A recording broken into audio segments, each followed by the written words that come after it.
مريومات تسالكم لين داك ما تحبوش كامل تدخلوا الكوزينه وماذا بكم كي تدخلوا ما تطولوش كامل.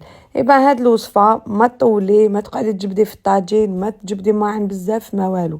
تبعي معايا تشوفي في جفنه ولا في ريسيبيون ديري كاس تاع حليب يكون دافي، مغرفه كبيره خميره تاع الخبز ومغرفه كبيره تاع السكر. خليهم يتفاعلوا شويه ومن بعد روحي زيدي عليهم 4 كاس تاع الزيت. زيدي عليهم تانيت مغرفه تاع بتي سويس ولا فرomاج ريجيم، وزيدي تانيت الفرينه والملح. خلطيهم تري بيان، ديري الفرينه حتى وين تتلملك لاباط وتتحصلي على هاد القوام، اون بات تكون طريه او ميم طون ما تلصقش بزاف في اليد. خليها غير تريح، ماشي لازم تخمر.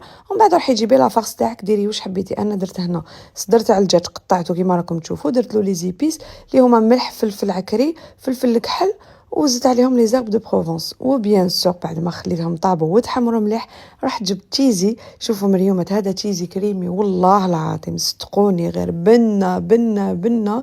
جات لي صاحبتي دقته قالت لي سي بون تشيزي ما يزيدش يخطيني من الدار باسكو صح بنين.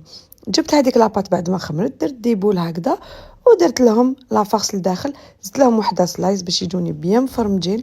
غلقتها كامل ويماجينيو فاش طيبتها في البانينوز، ما جبتش ميم با طاجين. بيان سور تقدروا طيبوها في الطاجين الناس اللي ما عندهمش البانينوز، حمروهم بالشاليمون كامل لي كوتي وبيان سور مع تشيزي تعرفوا لها.